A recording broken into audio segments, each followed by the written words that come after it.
सोनम वांगचुक हे अतिशय उत्कृष्ट शास्त्रज्ञ म्हणायला पाहिजे. त्यांना खरं तर ते इंजिनियर आहेत, पण त्यांनी ज्या ज्या गोष्टी देशासाठी केल्या होत्या त्या मुद्दाम मी सुरुवातीला सांगणार आहे. कारण भारतीय सैन्यासाठी त्यांनी गलवान व्हॅलीमध्ये जिथे -15 टेम्परेचर असतं तिथे त्यांनी त्यांच्यासाठी घरं बनवली, ज्या घरांच्या आत टेम्परेचर +15 राहील, म्हणजे 30 डिग्रीचा फरक पडेल असं त्यांनी घरं बांधली.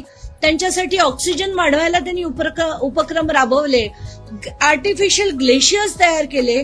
अशा या व्यक्तीला त्रास देऊन, म्हणजे खरं तर त्यांच्यावर उपोषणाची पाळी यायलाच नको होती.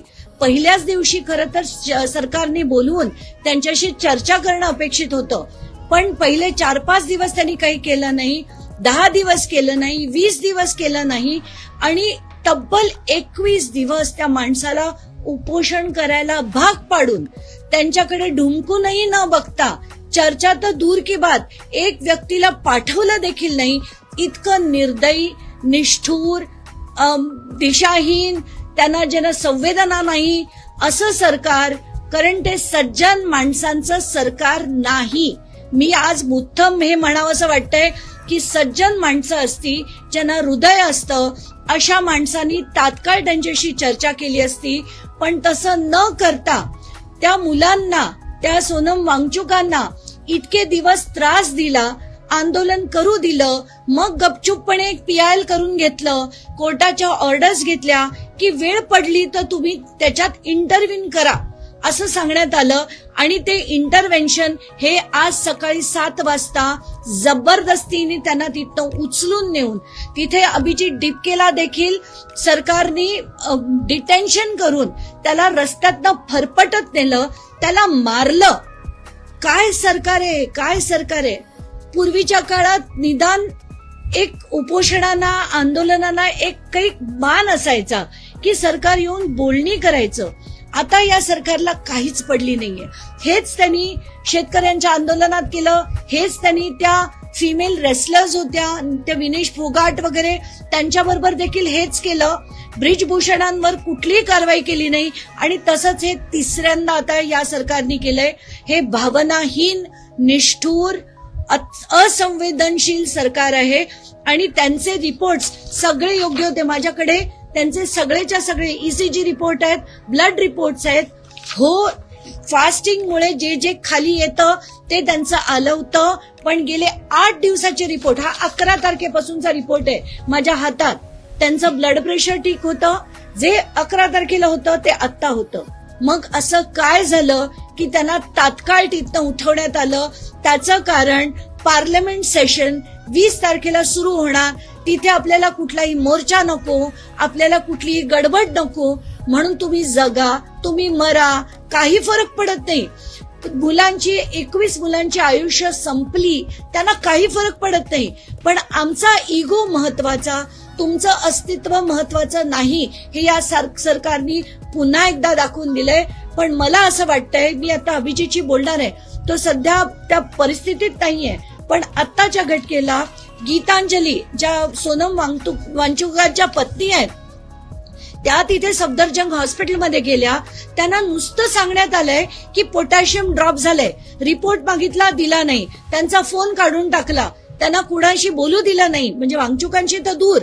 तर त्यांनी अतिशय फर्मपणे सांगितलंय की कुठलाही ड्रिप लावायचं नाही, कुठलाही त्यांना काही लावायचं नाही, औषधं चालू करायची नाहीत, कारण त्यांना विलिंगली जे करायचंय ते त्यांना करून दिलं गेलं पाहिजे, असं वांगचुकांच्या पत्नी म्हणतायत. पण तसं होऊ दिलं जात नाहीये. आत्ताच्या घटकेला त्यांच्या ऍडव्होकेट्सना, डॉक्टर्सना, कोणालाही आत जाऊ दिलं जात नाहीये. सगळेच्या सगळे, म्हणजे खरं तर त्यांची देखरेख ठेवणं सुरुवातीपासनं हे सफदरजंग किंवा एम्स, त्या तिथल्या हॉस्पिटलचं काम होतं. तेव्हा केलं नाही, तेव्हा नाशिकचे एक डॉक्टर नितीन दिघे ते त्यांची काळजी घेत आहेत. पण आज मात्र त्यांना कोणालाही भेटू दिलं जात नाहीये. सफदरजंगमध्ये त्यांना कम्प्लिटली कट ऑफ करून टाकलंय. तर मी म्हणेन की 20 तारखेला मोर्चा हा झालाच पाहिजे, अभिजितने तो केलाच पाहिजे, सगळ्या लोकांनी त्यांना पाठिंबा दिला पाहिजे. म्हणजे ठाकरे बंधूंसारखा पाठिंबा नाही, कारण ठाकरे बंधू घर बसल्या पाठिंबे देत राहतात. त्यांना कुठे जायला, म्हणजे जर माझ्यासारखी व्यक्ती 2 वेळा तिकीट काढून दिल्लीला जाऊ शकते, तर ठाकरे बंधू घर बसल्या जर पाठिंबे देत असतील आणि नुसतंच माध्यमांशी बोलत असतील तर हा राजकीय मुद्दा नाही. तुमच्या मुलांना निदान अमित आणि आदित्य हे दोघं तरी जाऊ शकत होते, पण ते करणार नाहीत, कारण त्यांना सगळे राजकीय मुद्दे आहेत. आणि पूर्वीसारखं आता आंदोलनाला आणि उपोषणाला जो हवा तो मान मिळत नाहीये. म्हणून मला असं वाटतं आताच्या घटकेला धर्मेंद्र प्रधान यांचा राजीनामा झाला पाहिजे. तर का झाला पाहिजे? कारण या देशात संपलेली अकाउंटेबिलिटी पुन्हा आणली पाहिजे. जर पेपर लीक वर्षानुवर्ष होत आहेत, सगळ्या परीक्षांचे होत आहेत, तर त्या मंत्र्यांनी राजीनामा देणं, त्याला राजीनामा द्यायला भाग पाडलं पाहिजे. पण तसं आता होताना दिसत नाहीये. त्याच्यावर सगळ्या लोकांनी, त्या नीटची 22 लाख जी मुलं होती त्या मुलांनी आंदोलनं केली पाहिजेत, त्यांच्या आईवडिलांनी केली पाहिजेत, कारण ही परिस्थिती त्यांच्या घरात आहे, उद्या तुमच्या घरात होईल. पण ही होऊ नये यासाठी सगळ्यांनी एकत्र येऊन लढणं गरजेचं आहे. मला आत्ताच्या घटकेला एवढंच सांगायचंय. कोणाचे काही प्रश्न असतील तर प्लीज विचारा. अभिजित दिखेलचे आई वडील आता आंदोलनाच्या तयारीत आहेत. ते म्हणतात की ज्याला कुटुंब मूल नाही असा व्यक्ती निवडून दिला. नाही, मी पर्सनल टिप्पणी नक्कीच करणार नाही, पण मला असं वाटतं हा त्यांच्या मनातला राग आहे आणि त्यांना कुठेतरी वाटत असेल की त्यांचा मुलगा, जो पहिलं आंदोलन त्यांनी 6 जूनला केलं, आज आता 18 जुलै आहे, तोपर्यंत जर कोणा सरकारला नुसतं भेटावंसं पण वाटत नसेल तर हे लोकशाहीतलं सज्जन लोकांचं सरकार नाही, नक्कीच नाही. असं पेटायला नको, कारण सगळी आंदोलनं जी आहेत ती आपण शांततापूर्ण करणं गरजेचं आहे. ती माणसं तशी आहेत म्हणून आपण तसं वागू नये. मला असं वाटतं की आंदोलन हे नेहमी शांततापूर्णच झालं पाहिजे आणि तसंच ते करतील.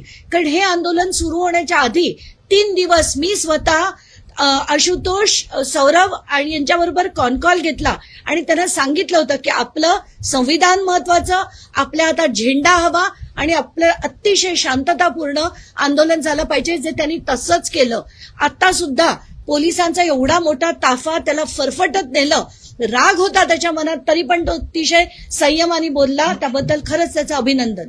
खरं तर जेव्हापासून हे आंदोलन सुरू झालं त्यानंतर आता विरोधकांचा वाढता पाठिंबा त्यांच्या आंदोलनाला दिसत होता. त्यांनी वक्तव्य देखील केलं होतं की 20 तारखेपर्यंत मी माझी तब्येत सुधारेल, कारण का 20 तारखेपासून अधिवेशन सुरू होतंय.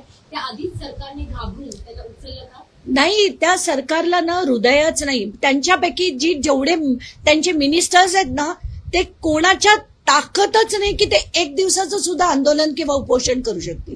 1 दिवस पण नाही बसू शकणार. मला खरंच सांगावं, अमित शहानी 1 दिवस अमित शहानी उपोषण करून दाखवावं, सकाळपासून संध्याकाळपर्यंत, ते सुद्धा त्यांना जमणार नाही. तर जो माणूस 20-20, 21-21 दिवस उपोषण करतोय, आणि का? तर आपली एज्युकेशन सिस्टम सुधारावी म्हणून, त्याच्यासाठी त्या माणसाने केलं, तर त्याला सुद्धा तुम्ही बोलण्याची सुद्धा तुम्हाला गरज वाटत नाही.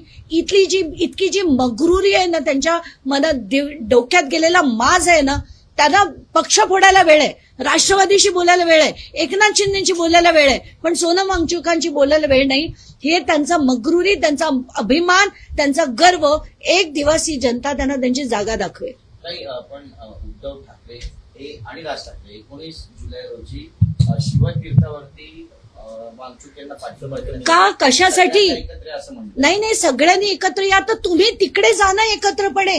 इथे राहून तुम्हाला का सगळी आंदोलनं करायची आहेत? तुम्हाला इंडिया आघाडीच्या बैठकीला दिल्लीला जाता येतं, मग आंदोलन स्थळी जायला काय प्रॉब्लेम आहे? सोनम वांगचुक यांचे वडील सुद्धा जेव्हा आंदोलनावर आधी बसले होते, असंच उपोषण लडाखसाठी त्यांच्या वडिलांनी केलं होतं. इंदिरा गांधी स्वतः फ्लाईटनी जाऊन त्यांनी उपोषण सोडवलं होतं. आणि हे आपले सो कॉल्ड पाठिंबा देणारे अगदी बांद्रेच्या ईस्टमध्ये कलानगरला बसून पाठिंबा देत असतील.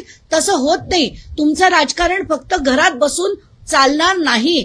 पाठिंबा द्यायचा असेल, लढायचं असेल तर तुम्ही दिल्लीत जाणं अपेक्षित होतं. इतर सगळे नेते दिल्लीत जाऊन त्यांना भेटले, तर तुम्ही काय म्हणजे कशाची वाट बघताय? का तुम्हाला फक्त हा राजकीय मुद्दा असेल?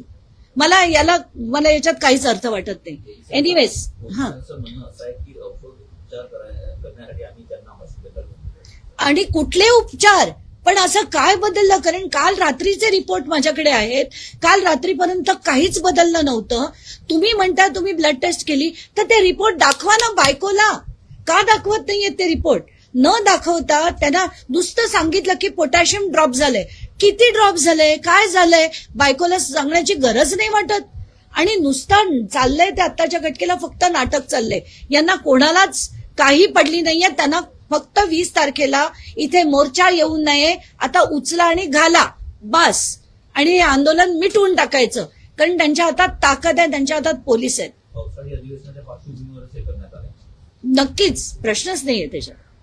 आज अमित ठाकरे दिल्लीला गेले जंतर मंतरवर, मात्र तिथे सोनम वांगचूक नाहीये. मात्र त्यांनी अभिजित टिपकेंची भेट घेतली, तिथे समर्थन देण्यासाठी ते दिल्लीला पोहोचले. फार लवकर त्यांना ते कळलं की आपण गेलं पाहिजे. अगदी 21 दिवसाची वाट बघत होते, पण आज गेलेत तर त्यांचं अभिनंदन म्हणायला पाहिजे. आणि तिथे राहा, 20 तारखेपर्यंत राहा, त्या मोर्चाला देखील उपस्थित राहा आणि वडिलांनाही घेऊन जा. वडील काही तितके म्हातारे झालेले नाहीयेत तुमचे.